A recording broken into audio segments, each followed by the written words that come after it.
Fresh killer. What up, tribe? We are here with none other than Mr. Kumi Rauf. He is the founder and CEO of I Love Being Black. You see the emblem on the man's shirt. Also, he is the founder and CEO of Traveling While Black. This man is a self-described serial entrepreneur, and he's doing it for our people. And I want to welcome you, sir. Appreciate you for coming and sitting down with the tribe, bro. Hey, thank you so much for having us. I appreciate it. Man, it's all good. First and foremost, congratulations on the young seed, the young child, beautiful baby girl, Thank and you. just this stupendous, brother. I love to see it. And let's start there, man. How has that changed your life? Man, she's 16 months old now. Mhm. Um, just wow, first child is both of our first child, so it's amazing, bro. Every single day is something different. She's doing something, and we're like, wait, she didn't do that. Like this is the first time, and it's beautiful. It's beautiful. It's magical just seeing her grow, even seeing myself grow, and her mother grow as well. I think is it's all amazing, bro. It's all amazing. You see pouring into her is what you're getting out as well. And because of the pandemic and everything else, like I spend a lot more time at home, which is great for her. You know what I mean? So you get to spend that time. You really get to learn your child, and your child really gets to learn you, and everything just works a lot more cohesively, I think. Yeah, that's awesome. Yeah, 16 months. I, took a very long social media fast, and I came back and I saw you with a baby. I was, I was like, oh my God. I was like, when did this congrats? The child's like a year old. I'm like, oh. Right, right, right. I was like, I knew nothing about this, but it's a beautiful thing, man. But you Yeah, talk man. about the blessings of COVID, if I could say that. You get to be at home with the family more. I wanted to also speak to the other side of that, you being an entrepreneur and especially you working in travel. How did the Yeah. pandemic, the lockdown, how did all of that affect you on the business, and how were you able to stay afloat? So yeah, just with the my two main businesses are Traveling Black and I Love Being Black. So I Love Being Black. We used to go and do a lot of marketplaces, vendor shows, and festivals and all that stuff. All that dead. You know what I mean? Obviously, you couldn't do large gatherings. They're relaxing that a bit now, obviously, but still, I'm like, do I want to risk, going in somewhere if it's indoors, if it's going to be packed with people, and if it's not going to be packed with people, then maybe you won't make the sales anyway. So why risk it? So that's on the I Love Being Black side, but at least we still have, the website, and those sales have obviously increased because people are spending a lot more time on their devices in front of screens, for better, for worse. For the Traveling Black side, we haven't taken a trip uh, as a group since January last. We snuck one in January 2020, right before the pandemic got really, really real, and we went to Cuba. And that was our largest group. We took like 22 people, which for us that's huge because we don't like to take really, really big groups. I like to keep it small. I like to keep it intimate. The experience is just better for everybody. So yeah, we get back, and then 2 months later, they're telling us nobody can fly anywhere. We're like, what? We can't. Hold on, wait a minute. And so, but the other side of that coin is that everybody is thinking about traveling right now. Everybody, people that I've been talking to for years that have kind of been, kicking around. Oh, I'm gonna make it on one of your trips one day. Okay, okay. Now they're hitting me like, bro, I should have went. I should have went when we didn't know what we had. All this freedom to move around the world and do all this with no mask, hugging people, eating, sharing food with other cultures and all this stuff. All that stuff is different, and some of it may not ever come back. There are industries that are just dying off. One of the things I kick myself for is never traveling to New Orleans before Katrina hit. Because you're always like, oh yeah, I'm gonna get there, I'm gonna get there, I'm gonna get there. I had traveled to a bunch of international places and didn't go to New Orleans. So it's one of those things, brother. But yeah, we making it. We making it. We did a deal with the United States Virgin Islands, and they brought us down there on a press trip. Three of my team members My brother and my sister actually were the other two people, and we just did the media thing. So we captured a bunch of photos, a bunch of videos, a bunch of experiences. We're going to do long form editorial content as well, write some articles, and just get it cracking with Black tourism, Black history of different locations, and just get us from point A to point B. Mm. So did you pivot into anything in order to supplement what you were? What was there anything that you did more? And I know I should say this, like, for people, if you've heard of I Love Being Black, it's a good chance that you've heard about it on Facebook. This brother was one of the first to really, you saw the wave coming in terms of social media, and Yeah. you hopped on that thing and blew that page all the way up. Which you got 250, how many followers on Facebook? Subscribers or what? Facebook, on Facebook, we have just over 6 million. Six- On 200,000. I'm sorry. No, it's all good. It's all good. Yeah, Instagram, we have like 100 something thousand on Instagram. right. So follow, I Love Being Black if you haven't already. Great content, great memes, very funny and powerful at the same time. Nice mix. But yeah, were you able to go further into social media to get that bag back, or like what specifically did you do? Yeah, yeah. I mean, it's about pivoting. When bad things happen, there are chances to grow, and there are things that hurt you as well, right? But don't just sit there in the hurt box and you're not opening up the grow box. You know what I mean? So for me, what I realized, I took a deep look at myself and I realized all these places I've traveled, I haven't exactly captured them really, really well. Hmm. And I'm a photographer, but if I'm going somewhere and I'm on a trip, I'm on a tour, I'm focused on this tour. If I'm going somewhere, to be a part of like a press team somewhere else, I'm focused on that one specific thing. But after that time, I should have been out creating my own, like really deep, well planned out content, and I wasn't doing that. I've been to 50 countries, and I can only tell the really, really deep stories from a couple of them, right? In terms of the actual videos and interviews that I've done, and like 4K video and drone footage and VR 360 shots and stuff like that. I don't really have that in a really compelling format. So what I told myself, I said, look, I can't keep doing this. If I'm going to keep traveling, I have to tell these stories in a way that I experience them, the way that I see them, and really draw people in. I was like, okay, to do that, I'm going to need to up my photography, my videography, my storytelling game. I'm going to need to up that. So during the pandemic, I went to YouTube University, man, and just learned a ton of new stuff. From just straight up storytelling to very technical things, such as how you do specific maneuvers with the drone and to get this shot, and how you use this battery to extend the life on your mirrorless camera. And then I upgraded all the equipment too, which I had to save up some pennies for that, which was tough. It was like, all right, do I save this money because money isn't coming in as regularly, or do I use the money that I have now to get myself over what these next set of hurdles are going to look like? So I decided to invest in myself, invest in the business, and it's already paid itself back even within a few months. So I'm glad that I did that. But you're taking a chance. It's not really a gamble. It's an educated guess, really, Okay. because you're investing in yourself. If I'm going to get something, spend a bunch of money on something and not use it, I should know that ahead of time, because I should know myself, as the ancient Egyptians used to say, know thyself, right? If you know you're going to procrastinate, or if you know you're not good with credit cards or something like that, well, maybe you just don't need a credit card right now. And if you know you're going to buy this $4,000 camera and not use it and just let it sit on the shelf and collect dust, maybe you don't. Maybe you need to pick something else then. But I knew I was going to use it. I knew I was going to dive deep into this because I come from a line of storytellers. My mom is a storyteller. She's an artist as well.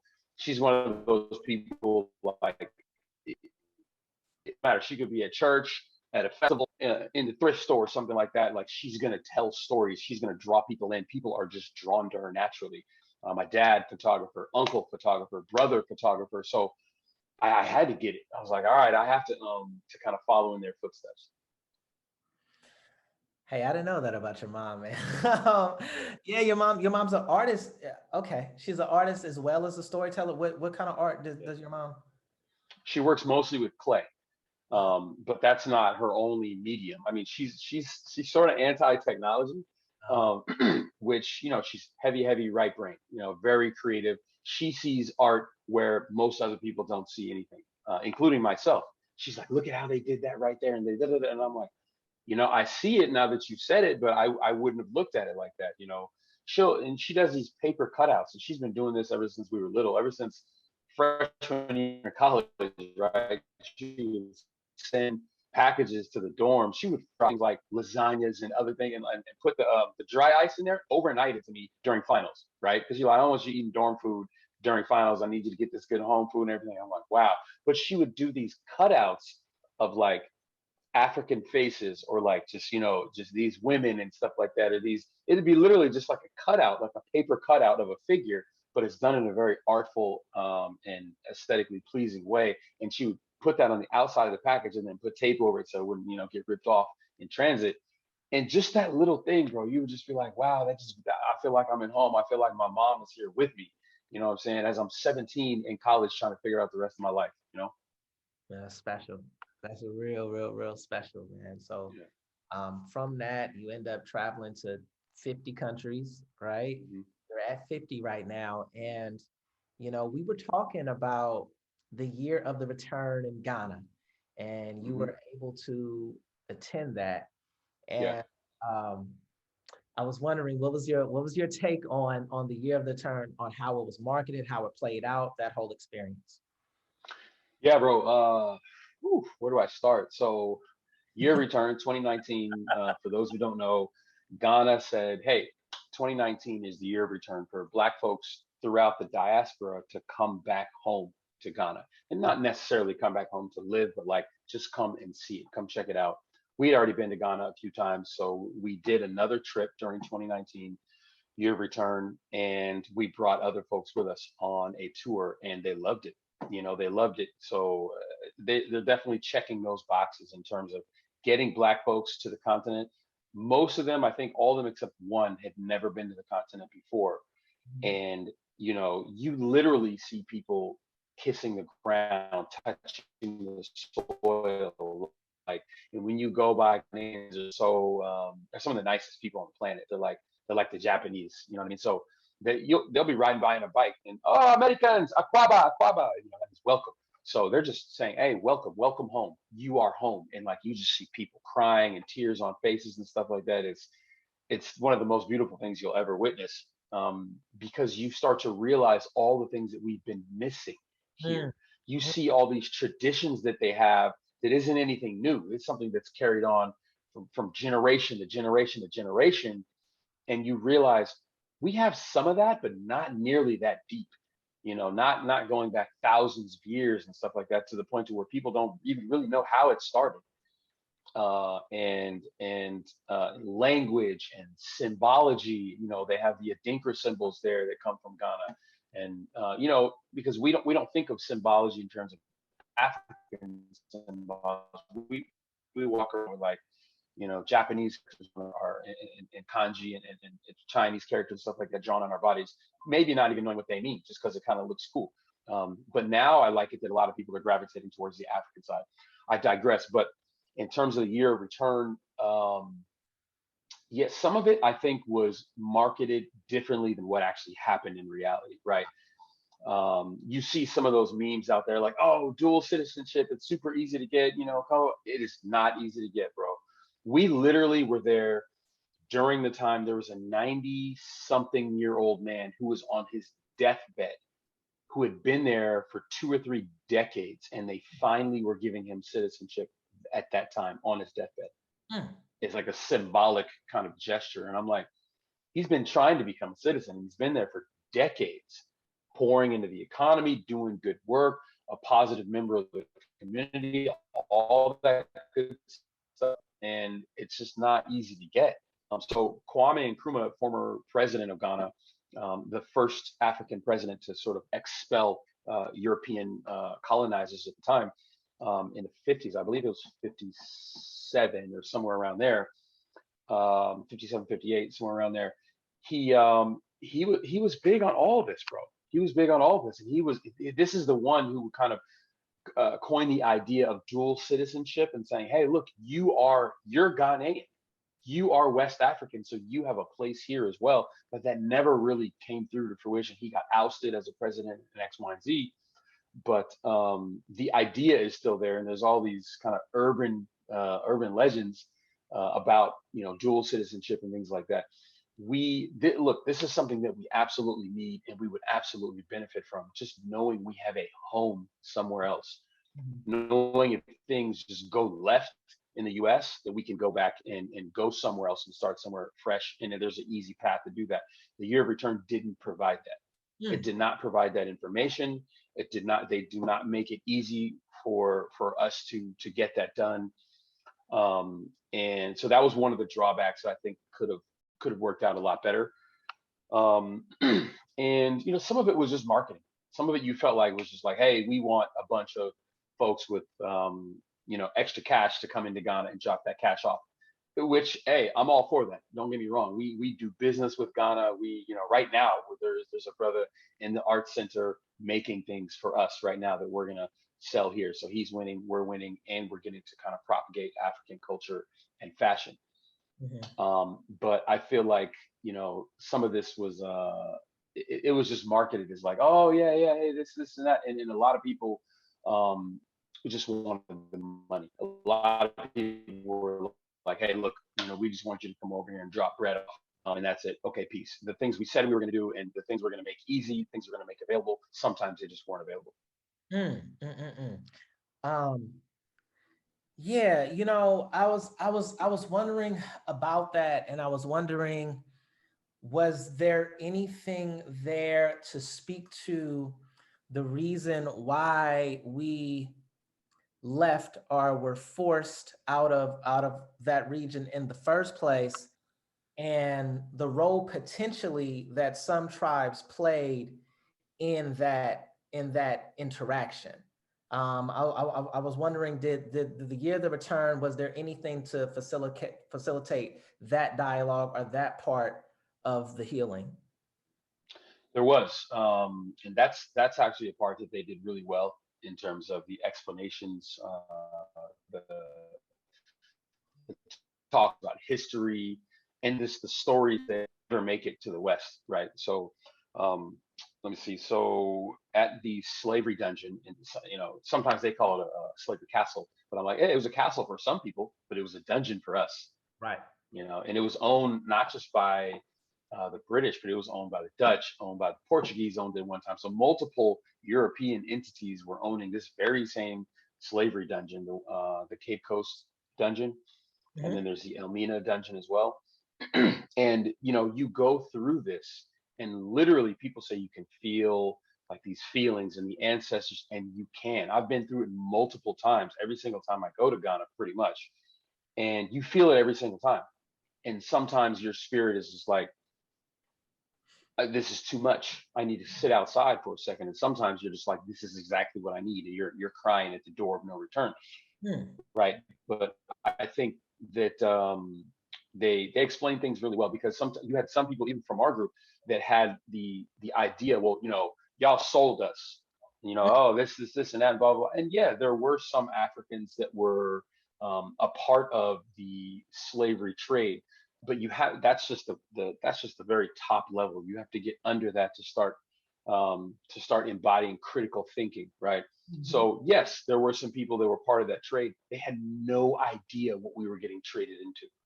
The very few people that were part of that trade and that were benefiting from that trade that were African had no idea what we were getting sold into, because they had the idea of, hey, if this tribe goes to war with this tribe and they clash and this one wins, well, the people that are still alive, we're going to take you guys as sort of prisoners on our side. And then, think of it like an indentured servitude, but you work your way up, and then you're just a part of regular society.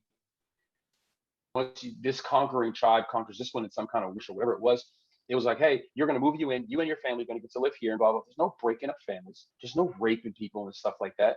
There's no just committing just heinous acts, just physical acts on people, like all the stuff that happened over here. There's no buck breaking. There's no cutting off of genitalia, stomping on fetuses and stuff like that. There was none of that.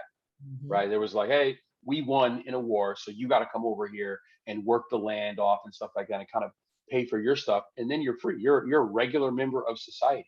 You Mm-hmm. are now a part of what we are now because your tribe is no longer. We kind of conquered y'all, Mm-hmm. and that's I'm super just dumbing it down. Obviously, it wasn't always like this, Yeah. um, but that was the idea of like, hey, okay, well, so they weren't slaves. You Mm-hmm. see what I'm saying? So the idea of hey, I've conquered you, or hey, maybe I'm even benefiting from you working my land or something like that, but you're not. So that's the part that I think we need to go there and process. We need to hear these stories from West Africans and East Africans, because they also had their own slavery over there. But and then there's other stories just straight up that you would never hear. Like um, there would be a European they would invite, speak to a chief in a very normal fashion, be like, hey, I want to invite, you and, however many of your tribe that you want, we're going to come have a dinner for you guys. So they would come have a dinner on a boat.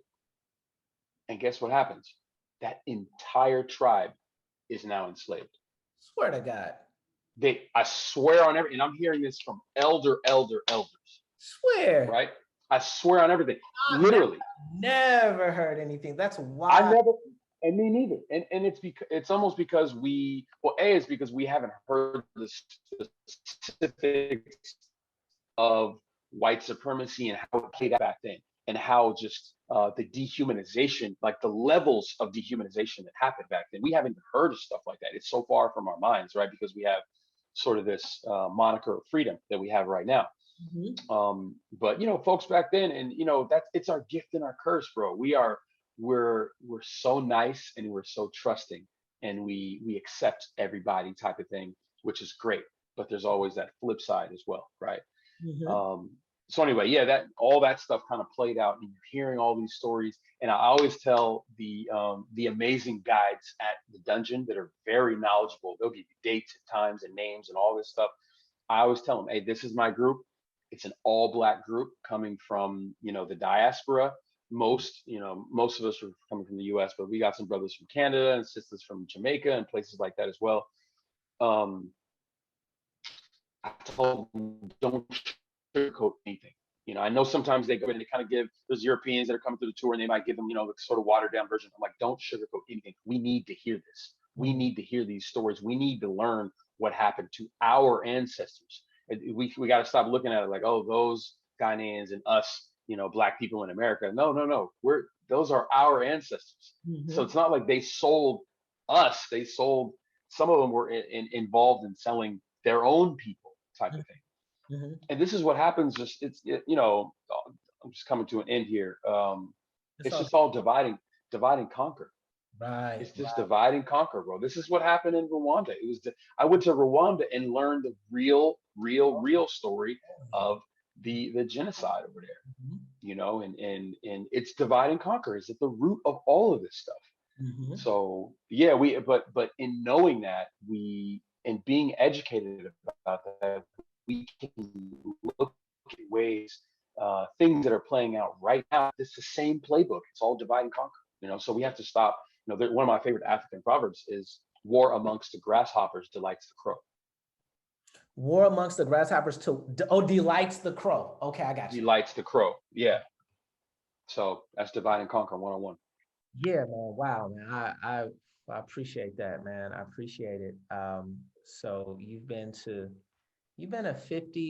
50 countries, bro. Which one would you say is the Oh best man, here we go. Black people? Yeah, The yeah. best for Black people. Oh, I get this question a lot, and I can never.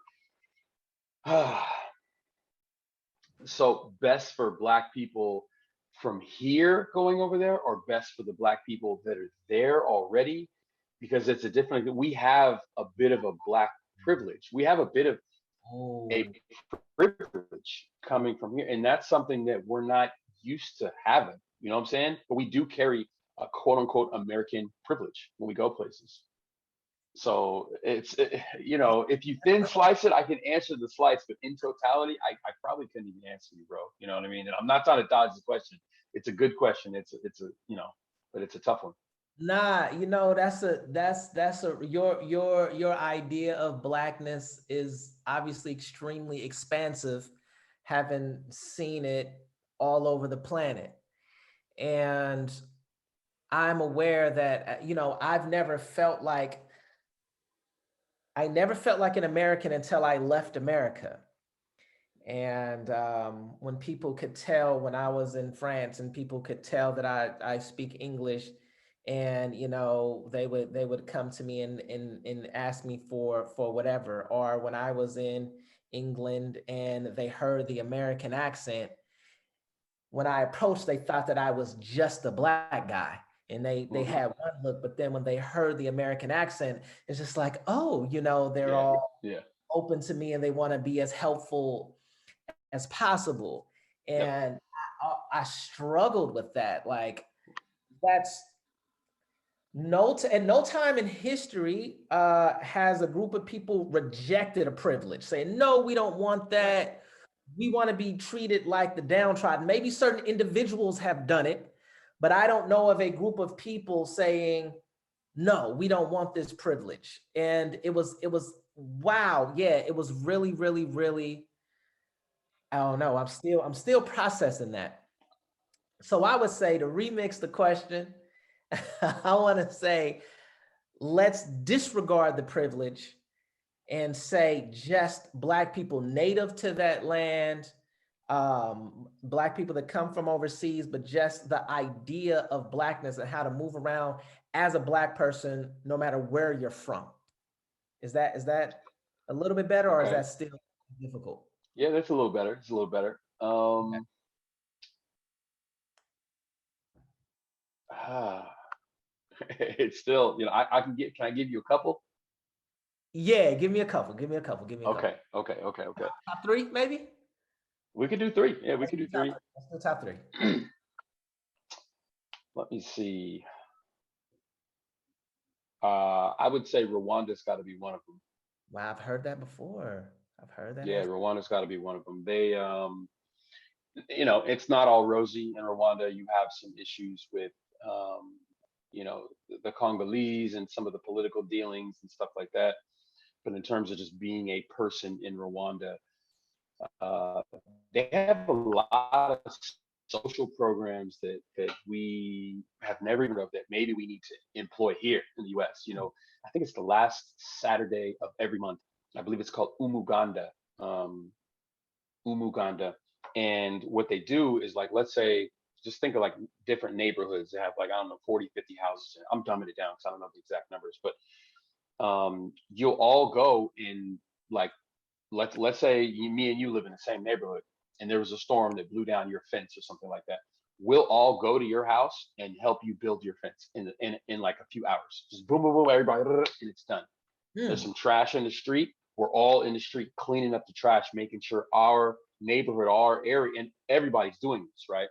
But we're all in this one area, so they kind of drill it down like that in groups. So then, what does that do? It keeps your neighborhood clean and orderly. It's very clean and very orderly, right? We get to know each other, right? We get to know each other as a community.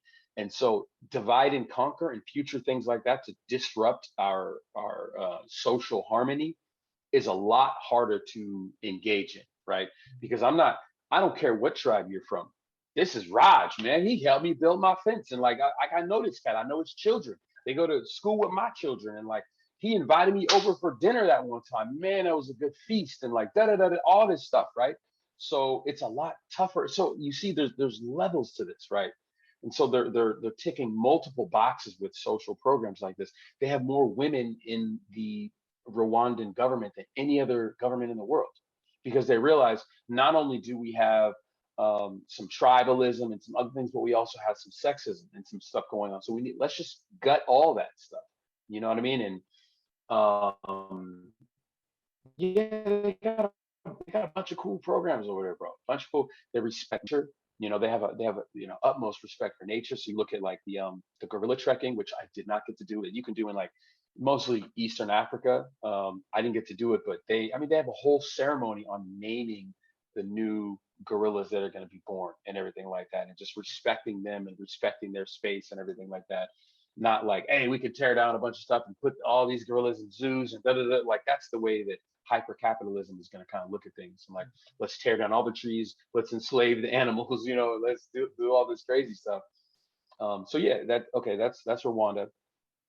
Uh, I gotta say somewhere in the Caribbean. I'm thinking somewhere in the Caribbean. I could pick a few in the Caribbean, but I'll say Barbados. Okay, Barbados. Love Yeah, I'll say Barbados. They have, it's just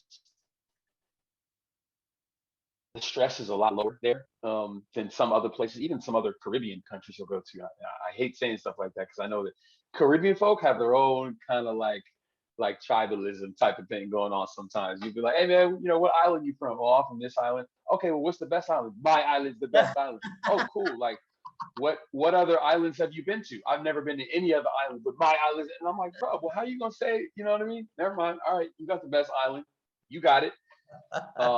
But because there's things I like about a lot of the Caribbean destinations too. Like I said, we just came back from the Virgin Islands. I can say a lot about that. Um, but yeah, I really like Barbados. So I'm on the bus in Barbados, right? I Yeah. gave the bus driver too much money or something like that, or I gave somebody, it was like at the store or something. And they're like, hey, you gave me way too much money here. You know what I mean? You go to some other spots, they're not doing that. They're gonna be like, oh, thank you, right into the pocket. But it felt very safe. The people were a great time. There's a deep sense of family and tradition. And again, I'm not just saying this is the only Caribbean place that this happens, because it happens in a lot. But so every Friday they have this, this is a long time ago when I went, but they had this thing called a fish fry. And you would see it was like just a fish fry, kind of like barbecue, like a big kick-it session, right? They had music going, and you would see like great grannies on down to like the kids all having fun and dancing in a certain atmosphere, all singing the words to the same song. Mm. And I realized we don't really have that. Mm. We don't really have like, and part of Well, it. hold up, no, hold I up. mean, come on, come on. Like Frankie Beverly and Maze and stuff like that comes on. Like, Ask a 6-year-old who Frankie Beverly and Maze is. all right. But there's songs though. There's songs that come on. They will learn it through their parents. The record comes on. Okay, I kind of understand what you're saying. I understand. You see what I'm saying? Like I hear what you're saying. Like some songs like that, they'll kind of get the vibe and like, but Right. they don't really know about this artist though, and stuff like that. I give it up. Yeah, and another thing I liked is that you're not an artist and you're hot and then you're not. You know what I mean? It's like if you're good, you're good. It doesn't matter that you're 50 years old and you're doing hip hop, or you're 50 years old and you're doing like some soca or calypso or whatever it is. Like you're a good artist. Period. It doesn't matter. There's no like, oh, they were hot last year, that they're not the in trend in 2022 or something. You know. So I really enjoyed how they looked at things like that, and how they, it was a unit as like a family, and folks were just, it just seemed really cohesive, and like I said, it was safe, and they had a pink sand beach. Come on now, you know what I'm saying? Experience pink sand. Yeah, that's different. That's different. Real quick Right. though. Yeah, that was my first time. I've been to green sand in Hawaii, but not pink sand. Yeah. Mm-hmm. So real quick about Barbados, because you said the thing that they'll give you your change back and whatnot, and it made me think about my career. I haven't been to Barbados. I have been to Jamaica. I have been to Haiti. I love both of those places, but particularly in Jamaica, I talked about whatever American privilege, the idea of that in Europe. Once they heard the American accent in Jamaica, that price of whatever it was, way up. Yeah. It was just like, oh no, you got it. You got it. I was gonna Yeah. Money grows on trees there. I know it does. yeah, exactly. Right. And so do you not get that kind of experience in Barbados? Is it not as pronounced, or does it not exist? Are they not that way? Um, I've only been there once, but in my limited experience, I would say no, that's not a normal thing. You know, does it happen? I'm sure it does a little bit. But like you're saying, Jamaica, I had the same experience. Every time I go to Jamaica, it's like the prices are going to double and they're going to triple. And then if you haven't done your research or you're not there with folks that are from there or you know people there, you got connects, it's hard to get around stuff like that, right? Um, but yeah, no, I didn't experience that in Okay. Barbados. All right, for sure. All right, so number three, closing out the Number list. three, Number number three, man, do we have to do three? You know what I mean? Like, three. We don't have to do three. So we just go all right. Rwanda and Barbados. Bam. Black people, if you haven't been there, go to Rwanda and Barbados and go with Kumi. So Right. yeah, let's plug that. All right, cool. So we, internationally, we did the thing. We talked about that, man. But you have a lot of hot takes on domestic things and social media things. And one thing that, we sparred a little bit over was the Sha'Carri Richardson Oh yeah. situation. And Yeah. Yeah.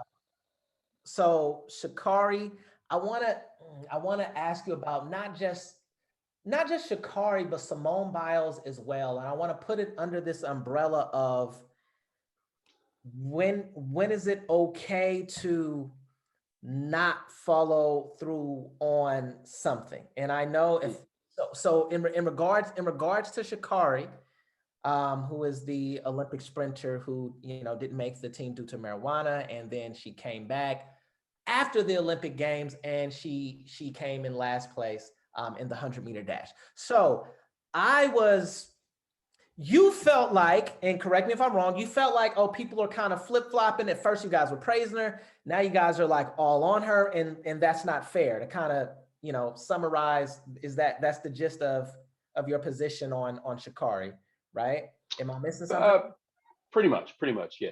Okay, so that's that. And so my thing was that, well, when it comes to male athletes, we're super critical.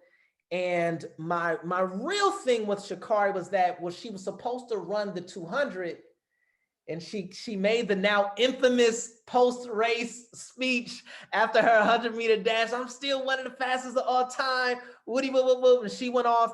She's confident. I understand that. She shouldn't lose her confidence. I was just upset that she didn't run in the 200 as scheduled. And Mm. so my thing is that, okay, yo, you were an athlete, right? Yeah. And you're still athletic. You performed at the college level. And I was an athlete in high school. I boxed later on. And so one of the things that I picked up was that you don't quit, right? You don't quit. Simone Biles, kind of, I hope I'm not trying to conflate these two things, but I think there is a through line there. So Yep. with Simone Biles, she was competing in the gymnastics. In the team exercise, she decided that she was having a hard time and she no longer wanted to compete. People were saying it was she was having a mental issue. She didn't necessarily confirm that. I don't know, but I was concerned because it's a team exercise and you stopped. I know that the odds were against you, right? So in both these situations, the odds were against both of these women. And I think about, in my situation, I was not, I was not an Olympic sprinter, okay? Like I boxed, I was not Mayweather. But one thing that you take away from is that you never quit though. And I'm wondering, is that a gendered thing? Because as a guy, we always told these stories about whoever, like our uncles, yeah, we fought a big old guy, or there was multiple guys and we fought back. All the movies that we watch, right, Yeah. Yeah. were guys that from the Rambos to whatever. Like, there's always some guy that was outnumbered, and he always fought like to the death, right? And I'm wondering, are we losing that as a society, and particularly in our culture as Black people, when we encourage Oh, I'm trying to choose my words selectively. I can't. I'm just going to go for it. So when we condone these women who back down even though they were against the odds. So that is my concern. Mm-hmm. What say you, Mr. Kumi Rauf? So I look at it like this, like um, I graduated computer science, right? Let's say I'm working for a company Mhm. and whatever is happening, it may be because of the company, maybe just personal life stuff or whatever, and I quit. And I'm just like, hey, I can't do this anymore. So yeah, the company might have hard feelings. Maybe our clients that we're working with might have hard feelings. So maybe it impacts of the business we were supposed to do with them. Maybe my team members that I was on may have hard feelings and say, hey, we didn't want Kumi to quit. That actually hurts us as a team and stuff like that. But should I stay in like and trade my mental health just to have these people not be mad that I quit? Okay. I look at it in the exact same Okay. situation as with our athletes, right? Being an athlete myself, I ran track for, I don't know, 9 or 10 years or something like that. I also played soccer since I was 5. I'm still mad I didn't play soccer in college. I chose track, but Was that a racial yeah, thing? like I don't Was that a say, black was that a you being black thing and wanting because there's more track was a more black thing or no, but I did do that in high school when I played basketball for 2 years. I was terrible at basketball. I just, you know what I mean? Like I was all right. I was fast and I could, right. I was fast and I could jump, which Okay. is why I ended up doing long and triple jump in track. But Right. yeah, no, I did do that in high school. Right. Oh, black people don't play soccer, and me believing that, pre-internet getting big, and so I didn't know like soccer is the biggest sport in the world, including with black people, like hands down. It's not even close. Especially the black. Anyway, that's what I'm saying. Mhm. So, but yeah, I look at athletes like they're at a job, they're at the office. If they decide, hey, look, I'm gonna take a sick day, or Right. you know what, I don't even want to be on this team at all, or Mm. something like that.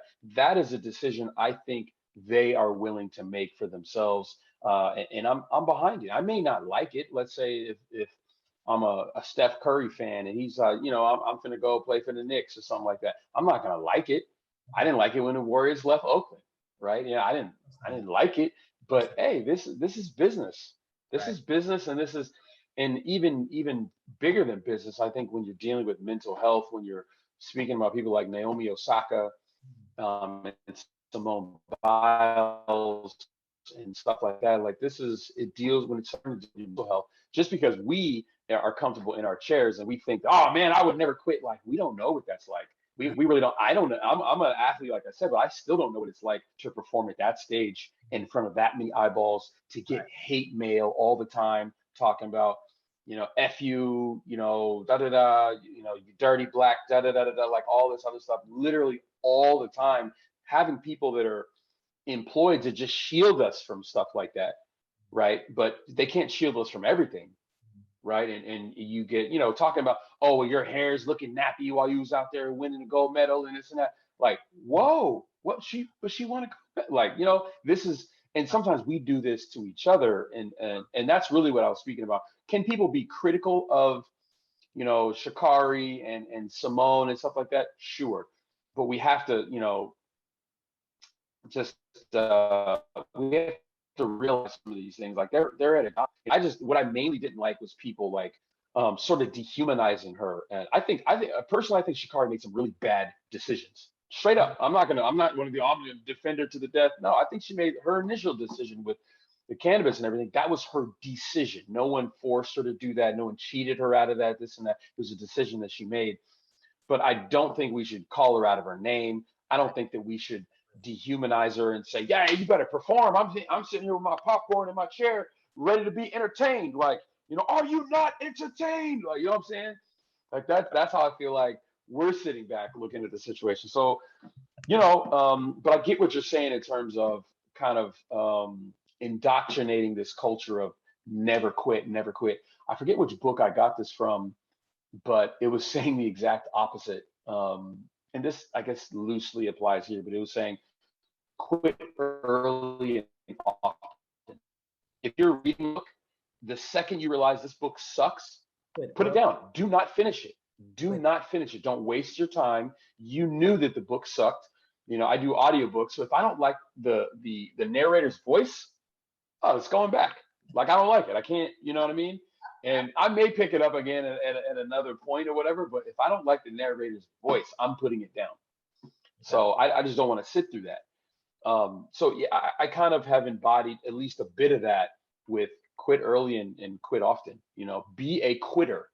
And that's not literally saying quit everything. It's saying the things that don't serve you, the things that don't build you up, the things that are doing more harm than they're doing good. When that equation starts to tip, cut it out. This is real easy. Just cut it out. Okay. No, I get a point well taken. Once you add the business side of it, that's something that I've never experienced. That's something that most people have never experienced. And Okay, one more thing. Sorry, so one more thing before go I ahead. forget. Go ahead. The business will cut you out in a heartbeat. Right. In a heart, whether that's a record label or that's big tech. We're talking Google or little tech or whatever. Like, and this is coming from someone who was fired from corporate America for something that my peers weren't fired for. I look back and it was literally the best thing that could ever happen to me. So I'm not like hurt, and traumatized about it because that was literally the point. I said, I'm not going to work for anyone else. I'm going to only do my stuff. This is important because, okay, guys. All right. So I didn't get a lot into your background because there's the Ghetto Son podcast. I interviewed Kumi in 2018. We got deep Long into time his ago. background. We got deep into his background and how he came into himself as an entrepreneur. But if I recall correctly, that was you were working on your own stuff while working for them, and somehow they got wind of it and they Good cut. memory. Right. Thank you. Good memory. I do my research, but and they, even though the other guys were also building up their own things, but they really didn't like you doing it. Yeah. Yeah. Right. And so it was a very cushy job. They had beers in the loft and all the stuff, right? I remember that. And yeah, and so that happened. And then you began your entrepreneur. The side hustle became the main hustle at that moment, right? There it is. There it is. Okay, for sure. And so I understand that. Going back to sports, I will say that, yo, you guys are special. The people, the Naomi's, the Simones, whoever, the LeBrons, the whoever's, right? Like you all are special. You guys were way better than we was, and we were. I'm speaking Ebonics. You guys were way better than we were, and so therefore it comes that added pressure. And so I'm like, I don't know. I can certainly see it from your perspective. I see it from that perspective, but I'm just worried about, like, from a cultural standpoint. What you said about the book, I very rarely quit books, even when they suck. Maybe it's something I need to. I'm serious. Like it will take me a year, but you gonna finish that book. And I don't get a medal at the end. I don't get a prize. I don't get anything. So whatever, different philosophies. It's all good. I appreciate the discourse. A brother that has been in the media lately for a double wedding, and that is Dr. Umar Johnson. I think we both have certain feelings about Dr. Umar, and Dr. Umar is a psychologist, sociologist. He's worked with kids, very intelligent person. He's a leader in our community. He wants to start a school. He's been raising a lot of money for the school. There's controversy around, you don't need all that money to raise a school. Where's the money going that we gave to you? There's controversy around that. And then, of course, he has a lot of supporters as well. Maybe 2-3 days ago, a video went viral of him marrying 2 women. Mm-hmm. And I'm wondering how you feel about that. I have feelings about it. I want to know what you think about that viral bit, sir. I mean, if it works for them as a unit, I think I'm all for it. You know what I mean? I've been So when I went to Kenya for the first time, we went to the Masai Mara, and we got to visit a friend of a friend's tribe. He's in the Masai tribe, and they live in a traditional way, right? It's not just two. You might have 12 wives or something like that, and literally there's a whole structure built around it. So your first wife, her house, as soon as you walk into the village, her house is right there on the right. The second wife would be a little bit further back, but on the left. Third wife, a little bit further back on the right. And then it just keeps going out like that. And that's the structure. Mhm. It works like that. And I'll never forget the conversation. It was right before we did our game drive in the Masai Mara to, go take pictures and stuff of all the game that's in their natural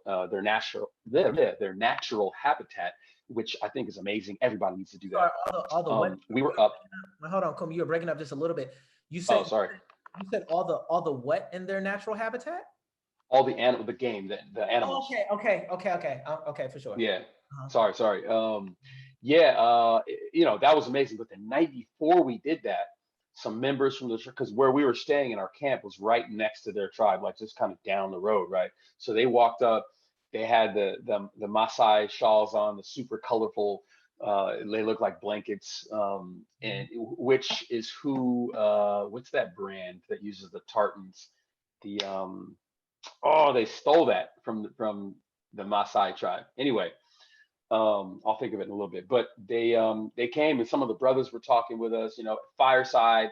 Drinking some homemade beer, fireside with the brothers, and we were just breaking it down. I'm like, what's up with this wife thing, man? Y'all have like multiple wives. Like, how does that work? And blah blah blah. And they were telling me, and then they flip side, they were having questions for me, like, okay, so women in the U.S. they act like this and they do this and that's interesting. Yeah, and it was just completely different, and you couldn't really say one is wrong. Hold on. He was like, hold on, bro. You can only have one girlfriend? What must that be like? Yeah, that was, what I'm saying? That must suck. And yeah, and I'm like, wow, like, okay, I need to expand my thoughts and my definitions on what is the right way to do things. I'm not going to tell them the right way to do things, and vice versa. They weren't trying to tell me the right way to do things, right? So it's all about having an understanding. I love visiting different cultures because I get to learn from them. I'm not trying to fit a round peg into a square hole and homogenize everything and say we should all do everything the same. We should all have this language or this religion or this whatever it is. As long as it's nothing that's like, that's just you're traumatizing a bunch of you're hurting people. Then I love learning about stuff like that. So back to Dr. Umar Johnson. I'm all for it. I have no idea who the sisters are. I've spoken with Dr. Umar a couple times, interviewed him once, the first time he came to Oakland. And then I went to his second thing in Oakland just to check it out because he was more speaking about the child psychology aspect of things. He wasn't getting into all the other stuff that he normally gets into. He was specifically talking about psychology and how school boards sometimes treat our children, which they tried to do to me. They tried to do to my brother, my two younger sisters, a lot of other black folks that I know as when we were kids. And sometimes they didn't have parents that knew better. Sometimes they didn't have parents that were going to go to bat in the PTA meetings or show up at the school like, you're not doing this to my child. I had parents like that. So what I do is to become a parent like that, to become equipped with whatever knowledge that we need to have. And nowadays we need to have even more knowledge than before because we have things like ADHD. We have, which is a lot. What he was talking about was the ADHD stuff, right? And how they will try to put that label on you in order to sort of ostracize you to the left. And I feel like the more tools that we have in our toolbox, we can build better things. That's all I feel about that situation. So yeah, like I said, I don't really know. I don't know the women. I don't know their deal. Like, is he sleeping with one on Monday, Tuesday, Wednesday, and then the other? I don't know. Like, I don't even know how that works. I'm not in a polyamorous relationship. Right. So yeah. Yeah, I felt like, it shouldn't be my business. And so I'm like, well, why is this video even out? Why? All right. Well, let me just say, wow, Dr. Umar, I saw him speak in Berkeley some years ago. And just like anybody else, some of the stuff that he said, I disagree with. But at the core of the message, I think that people, I think that people are threatened by him because he speaks a truth that most people are afraid to speak, but they know that that's the reality of it. Yeah. And we need him, and he's a man, he's a masculine man, and I think that he's very disruptive in terms of certain narratives that are being put forward right now. Yeah. And so around this education piece, around, Black boys performing at a low level, but then most public school teachers are white women, and them not being Yep. able to understand that energy. It's just like a lot at the core of it is outstanding. I love it. And I appreciate that. I'm wondering, and I don't know for sure if this is publicity stunt. Like I don't know anything Right. around Right. than what happened on IG and in people's comments, right? But I'm like, I want, given that truth about what we need to do with Black boys specifically in education, and how we need to, uplift ourselves and do for self and have our own schools and educate our young. It's an idea that transcends him. I don't know if he knows that. And so Yeah. I want the school to open. I Yeah. want him to open up this school quickly, and I want students to be enrolled, and I want to help that school in whatever way that I can. So when I look at this move, I'm like, why? What? Yo, like, why are you? It's your right to do what you want, but you're going to be the principal. You're going to be the head of this school. I don't understand how this is helping you to reach that goal. I now it's like fodder almost. And I'm like, why are you? I just don't understand the But move. look at it like this. What's that? Look at it like this. The reason why we don't understand or disagree with that move Mhm. is because, and I'm going to take it all the way there, is because we're knee deep in Christian values. True, That's the reason. true. There's no other reason. But I don't even know if you're a Christian or not. You may not even be a Christian, I am. but we're still knee deep, right? We're still knee deep in Christian values, right? And you have to ask yourself, first and foremost, is it okay for someone to not be a Christian? Yep. Yes. Then is it okay for them to have their own set of values, This is. even if they're intertwined with our values like education and stuff, right? So, Mhm. like, will you send your child to learn from a teacher if they're Muslim? Yes, I would. I would, but I wouldn't go to a school that was centered on Islam. I wouldn't send Right, my children to a school that was centered on Islam. right, right. So if his school is telling these young Black boys that are there, you should have two wives, I would completely understand why some people would not want to send their children there, Right. right? Even if I agreed with that, like I would still understand why that's not for everybody. Right. You know what I'm saying? But and that's what I'm saying. I don't know enough about that specific situation. Right. Is he going to be teaching that to the boys? Is that a part of the curriculum? You know what I'm saying? It gets you a couple sisters. You know what I mean? Or is it something else? From everything that I've heard, he's not going to be focusing on No, no, dating tips. I get. I feel that point well taken. He's the embodiment of the school, though. Like what Yeah, you, and so I would assume that this being Black America, if you want Black boys to come from all over the country, a good percentage of them are going to be Christian. And yeah. so, like, with that, even if you want to do that, I don't understand why it's a public thing. You need to be taking cameras out. And no, we're doing this. It's not even a public thing. This is what I want to do. None of your business. Yeah, It didn't yeah. seem like a none of your business type situation. But look, has anything he's done been in none of your business? Right? You know what I mean? Nothing. So I look at it like this. I think, and this is completely my personal opinion. It's not backed by all kind of facts or whatever, but like I think that he is trying to use the media to his advantage with everything that he does, Yeah. except the extremely bad press, obviously. But with most, like this could be considered sort of bad press, depending on who you talk to, right? But all press is good press, right?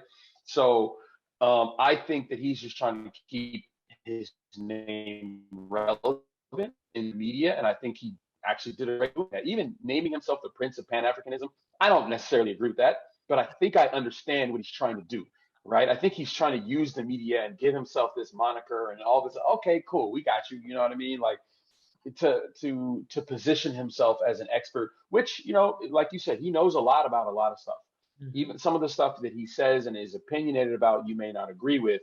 I may not agree with as well, but there's a lot of stuff that I do agree with. So anyway, I think what he's trying to do is use the media to his advantage. I think sometimes he does a very poor job at doing it. But I think if this was a media move, I think it was a good move, all in all, because look we're sitting here, we're discussing this man, right? We're keeping his name relevant.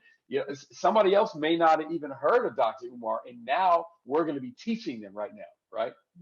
But does fame get your school open? I mean, I've worked in education for way Yeah. long. People that have found successful charters, people that have founded schools, I don't know why they need these kinds of antics. I don't think that this will open up the floodgates. Yes, it's going to make him funny. I mean, not funny. Yes, it's going to make him more famous. And we are talking about him, and his name is in our mouths, and his haters are just talking. This is another reason why he's a fraud, blah, blah, blah, blah, whatever. Like, his name is in people's mouths and in people's consciousness. I get it. But once again, if I could just refocus, bro, the school, bro, the dream. Yeah. I'm invested in that dream. I want that school to be open. And I'm like, how is that your central goal? Or is that just something you're putting out there? Now I find myself asking questions and going into a place that I don't want to go into. And so, so how does that help you get to that goal of opening that school? Look at it like this, right? So what's the dude's name who does the relationship stuff? There's a couple of them. Everybody talking about high value man. Huh? The high value man stuff or whatever you're talking about. Kevin Samuels. Kevin Samuels, right. So why do people discuss Kevin Samuels stuff? Is it because he does everything by the book and cut and dry? Or is it because he does outlandish stuff in the media and people share it and discuss it and argue about it and stuff like that, right? Mm-hmm. Another example, right? Did you see the South African brand that had those rope ties that look kind of like nooses? I heard about it. Yeah. So, I mean, it literally is a rope that you tie, and it was kind of high up. It looked sort of like a noose. Mm-hmm. A lot of people from here are like, oh, this is some stupid, ignorant stuff, blah, blah, blah, this and that. He's so culturally. I had a slightly different take on it. You know what I mean? I think we have a lot of trauma built up around ropes and necks, period, point blank. Yeah, and truth be told, we should, right? But if you're from another country, you may not have that same trauma built up. There are things that we do here that would be traumatic to someone else in someone else's country. Do you think we research that and think about that and stuff like that? Taking one wife, for example. Exactly. Bam. Bring that all the way back home. You know what I'm saying? But to bring it all back, what do you think happened with his sales during that time? Do you think they dropped or do you think they raised? When 99% of people were saying, this is the dumbest thing I've ever seen. This is ignorant. This is blah, blah, blah, blah. What happened? What do you think happened with his sales? Okay. So let me take that point. Nah, you got to answer. You got to say, well, come on now. I'm sure. Okay. I'm sure that his sales rose. Can I add my butt, or you want to finish? Crazy. I'm sure. No, that's it. Crazy. I'm sure they went up. However, his brand is in South Africa, and like you said, this news thing is really specific to the American Black person. The way that triggers us is specific to us. If he has a global brand, I'm sure a lot of people will say, man, they're tripping. They feel like they represent all Black people. I'm buying 10 of them things, right? So I'm sure for that reason, like, he can speak to his global audience, or they were able to say, oh, I think that's because of the buzz, they got it in their news feed. They said, oh, that's pretty fly. Like, that matches, like, whatever. And they were able to, the trauma associated with, us being lynched did not impact them at all, right? They were able to separate themselves from that trauma. Now, with Umar is like, bro, your specific brand are people, mothers with children that are the age of your school. And so maybe there's a lot of sisters out there that thought that that was appealing. Or I shouldn't even just say mothers, forgive me, but parents Mm. with children, fathers as well. I should know better. But people that have children that age, and I think specifically for Black boys, people that have young Black boys. And so you do have to be a model. School is a business. I'm the first person to tell you that. Education is a business, right? Yeah. And it's very cutthroat at that. I can't see how this speaks to your core audience, the people who you want. I I can't. see what you're saying. I could be wrong, but I'm like, bro, why? Yeah, I'm just invested. I'm vested in the school. I don't see how this helps. I So, see what you're saying. I see exactly what you're saying, and I agree somewhat, but I also now I'm looking at it a little different, um, because you brought up a good point. Those that literally, and I think the word you were looking for was target market, right, right, is women and right, children. And you're right. You're right. Yeah, yeah, you're right. You're right about that. But look at it like this. Imagine if he didn't put out a video, right? And someone finds out that he has two wives. What will the media? Then he's on the negative side of media, yeah, right? If he gets out in front of it, he's still going to receive a lot of negative attention. right. But if this is something that he wanted to do for his life, um, I might have done it in this way as well. Because you're going to get some marketing. Well, I think you're getting out in front of it. You're getting out in front of the news and stuff because people are going to figure out he got two wives, and then it's going to be a rumor, and then that's going to be confirmed, and then it's going to be completely negative. And I can't believe one of them is a hostage or something. And then it's all kind of crazy stuff going on. You know what I'm saying? I'm serious. I'm serious. You know. He's a conscious R. Kelly. He got him in the basement and doing all this stuff. He's the Pied Piper of Pan-Africanism. That's what he.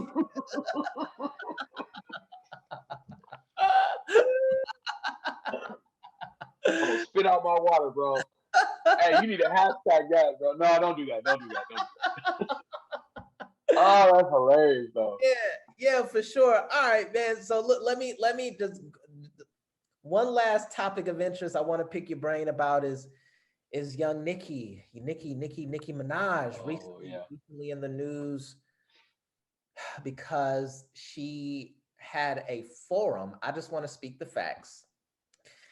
People that follow the channel know how I feel about it, but she had a forum on her Twitter in which she she said that she was not going to go to the Met, the fashion gala, the fashion event, whatever, the Met event, whatever it's officially called, because they required vaccination. And she said if she does get vaccinated, it's not going to be because of the Met. And so she had this back and forth discourse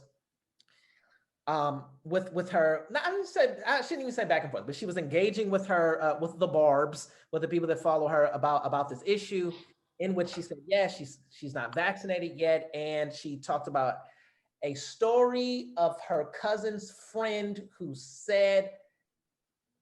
had to get his wedding canceled because he got the vaccine, a negative reaction, his testicles inflated, and he became impotent. And so after that, so many people came out. The Prime Minister of Trinidad, the Health Minister of Trinidad, Dr. Fauci, a sister who does the news. I cannot remember the sister's name, but she was like, she's being irresponsible. Recently, Donald Lemon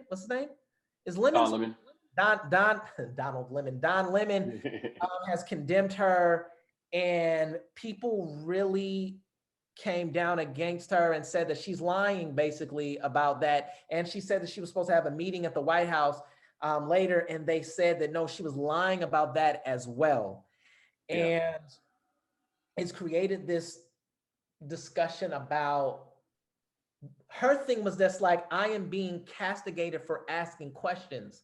There's another journalist who threatened her, and she said, for asking questions, I can't ask questions, right? And so it was viral. Well, I guess a day ago it's viral. I don't know if it's still viral these days. Right. It moved really quickly. But I was wondering, bro, like what is your take on that, Mr. Raul? I actually am not well versed in what she said or like the facts behind it and stuff. I had a busy week. But just Not me. yeah. No, I'm just playing. But listening to what you said, I mean, is she? I think my biggest question is she advocating for people to not be vaccinated? No, no, she is not. Then whatever. It's her. I think of course, she has a platform, and people are saying, oh, this and that. But like, I think there's some other stuff that she may say in her music or even outside of her music that you can put a magnifying glass on even more than her personal decision to not go to a gala or not. You know what I mean? Like, I don't know. And this is just me, again, not having the information on it. But I wouldn't demonize her for that. I wouldn't say like this is, oh my God, I'm gonna blackball you or I'm gonna do this. And high-ranking officials, like Dr. Fauci and stuff, are responding to Nicki specifically. Yes. Like that's I don't know, man. I just for me personally, I can see multiple angles with this. I think a lot of people are like, you're either pro-vax or you're either anti-vax. Like, I'm not anti-vax, Right. but I also understand that some people are going to have some issues with the vaccine. And whether they be physically related, whether they're built on trauma or distrust of the wonderful American government that's treated us so great in the past. Like it could be built up on a lot of these things, right? And I see that. I completely see that. Do we need vaccines? Of course we need vaccines. You know what I'm saying? We need stuff that's going to keep us safe. Um, are there reasons to mistrust the government or not even the government, not even to take it there? Are there reasons to say like, hey, there are some side effects to pretty much every vaccine, and these are some things you might want to be worried about? Yeah, I think that's a great thing to look at. I think it's great that people ask questions because then they're going to find answers. And if you don't ask the questions, you're not going to find the answers, right? And I agree with her. I wouldn't get a vaccine just to go to an event. I think that's a really shallow way of looking at your health and looking at your life choices. I've heard some kind of, I don't know if they're rumor mill or whatever, but some people having adverse reactions to the vaccine as well. Does that concern me? Yeah, it concerns me. All these decisions you're going to weigh in. If I'm gonna, even the foods that I eat. I'm lactose intolerant, so I'm like, all right. So what are the chances that having this ice cream is going to really mess me up? And I have a pool match tonight, so that's really going to screw me up for playing pool. I'm on a pool team here in Oakland. So you got to weigh in all these things, whether it's something like lactose intolerance or getting a vaccine. Like, I think it's okay to look at stuff like that for yourself. I think that the tension that's been built up is a very vaccine versus people that don't want to take this specific vaccine fight. And I don't know, like I think that there's a bunch of stuff that's not, people saying, oh, trust the science. It's like, well, there's more than one kind of science. There's science on both sides of the line. There's science that's literally saying the vaccine that they said is 95% effective is now 39% effective. So there's science on all sides of this, and I think it's okay for people to look at different science, even if it doesn't agree with your science that you've made your decisions on. Yeah, so full disclosure, when I felt all of this coming on, that's why I was off of social media for like over a year. I felt ramping up. I felt them trying to put people into two groups based on your region, based on your political party, based on your culture. I physically felt it online. I pushed back, right? Yeah. So as I'm coming back on Facebook. So now, wait, you're saying you quit social media? Is that what you're saying? Let's go. Nice. I'm just playing. I'm playing. So you said you put your mental health ahead? No, I'm playing. That's a zinger. You walked right into that one. I didn't mean to interrupt. Go ahead.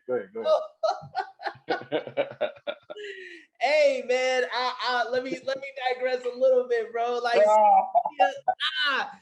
social media is very bad. I got on social media knowing that it was bad. But at the time when I first got on it, I had a book that it just came out, and I was like, I'm just going to get on here to promote my book. And then I got caught up in the foolishness. Every time I log on, I'm supposed to log on for like something positive, and I get pulled in a lot of negative stuff. I take breaks from social media all of the time. I do. So yeah, there's that. I took this break. When I came back, I was just like, I'm not going to get caught up in it. And I found myself getting caught up in it. I can't lie. Like I Yeah, find myself really being bothered by this particular debate, especially when people say trust the science, because I'm like, mm, well, science is wrong often. Like, yeah, and a lot of times they debunk things that they came out with in previous years. That's a part of the process. You talked about being lactose intolerant. When we were coming up, it was milk was drink. It was supposed to give you healthy bones, and right. was the best thing for you, right? And got milk was second. What was the up? There was a ad before got milk. Milk does a body good. Milk does a body Oh yeah. prevent osteoporosis and all the things. And so later they were just like, no, there are other ways to do that, right? Like so things evolve, okay? Yeah, And yeah, so when people say I just trust the science, it concerns me because I'm like, oh, whatever they tell you to do, you do. yeah, You don't have any questions. You're not allowed. I think people think that they're not allowed to question, like, oh, they got it under control. But when it's yeah, something that you are, it's not a topic, a matter of some policy or something like that. It's a matter of what you are injecting into yourself. And so I yeah. think you need to ask all of the questions and get it. If you feel comfortable, go ahead. If not, then don't. But we are moving toward in a different direction. And so they really tried to chop Nicki to pieces of something that bothered me, man. So yeah, I had. Yeah, Go ahead. I think that a lot of times we embody like science or doctors or just people that are smarter than me or have more degrees or are just leading more people or like bigger leaders than I am, and we sort of put them on a pedestal as like, okay, well they said it, so it's got to be true. And they don't realize that there's literally groups of doctors and nurses and everything that refuse to get the vaccine. I mean, all this stuff that came out right now about kind of forcing healthcare workers to get their vaccines, and a lot of people are quitting. Right. A lot of people are going into other forms of medicine that don't force them to get this specific vaccine. So, are they not scientists? Are they not doctors? And I say that to say that, I mean, Hitler was a bigger leader as well. So just because someone's a leader doesn't mean that we're supposed to follow them, right? Doesn't mean we're supposed to be in this herd of people that are being led. I think that critical thinking is all but dead. You know what I mean? There are very few people that are willing to, get out there and learn. You know what I mean? And you got to learn on both sides. You got to read stuff that you think you're going to disagree with. Yeah. You have to. You know what I mean? And like, and this is a talk I literally just had with one of my white friends. I said, hey, you need to read this book. And I gave them Robin DiAngelo's. I didn't give it to them. I gave them the name of the book. The White Fragility book, and then her second book was Nice Racism. And these are not books that are aimed at black people. These are books that are aimed at white people, written by a white woman. Which even myself, I was like, you know what I mean? Like when you hear about stuff like this. But I think that a lot of times we shy away from consuming things that we think we're going to disagree with, whether they be the amount of people that you marry, or vaccine or anti-vaccine, or just food choices and stuff like that. We're thinking, oh, I'm going to disagree. Oh, I'm not becoming no stupid vegan, and or just like you're saying with milk. Not too long ago, milk, it was just, look, you got to have cow's milk. Then okay, maybe goat's milk. Okay, well, you can actually get this milk stuff from nuts and Soy milk, seeds and right? Yeah, and exactly. so and hemp and all the, okay, well, maybe soy milk isn't so good, so maybe that, and it's evolving. So I don't think that science is this very static thing. I think a lot of times it's us starting to step into a realm and realizing, all right, here's the first step. And it could be a year later. Actually, I'm sorry, what we just said last year, that's not so correct. But here's the next step. And a lot of times we're getting better and better and better, and we need to realize that we need to learn from the past. And that's Sankofa. The Sankofa bird. You need to go back and fetch it. We need to go back and fetch this knowledge, meaning that these things that have evolved in the past, whether it's a scientific ideology or whether it's just someone's opinion on something, like they've evolved, they've changed. Whether they're to do with vaccines or whether they're to do with smoking cigarettes in a hospital, like that was cool back in the day. In our parents' day, we're not talking ancient times. We're talking like not too long ago. Hey, you remember when it was okay to not wear a seatbelt? Yeah, it was actually cool. You know what I'm saying? Like, what? Nah, there's no science that says no. Now there is. Now there's documented science that says, hey, seatbelts save more people than they kill. Have you ever been in the bed of a truck, you and your cousins riding, 3 or 4 of y'all in the bed of a truck? Yeah, just bouncing around. That's not a good idea. Who knew? You know what I mean? I'm sorry. Go ahead, though, sir. Go ahead. You're making your point. No, that was it. And a lot of the science changes. So if people are questioning the science, if people are, looking at alternative ways to stay healthy, I think that's great. I think one of the tangential conversations that it's really great that came out of this is folks are looking at their health in general. They're looking at their immune system in general. They're looking at a lot of Dr. Sebi's work. They're looking at alkalinizing the body and some of in reading labels and like, why is that in there? Like they don't need, why are there 57 ingredients for a cracker? You know what I'm saying? Or like, what is all this stuff? Why is there plastic in my bread at Subway? We're looking at all these things with a magnifying glass now that I think some of them we may not have looked at before, myself included. Like I'm not, I'm trying to move more in that direction. Trying to go, pescatarian and cut this out and see like, oh wait, I can live with that. There's a good brother, a vegan chef here in Oakland, Brother Abayomi. Every Sunday he does these vegan meals, and I literally just murdered one yesterday.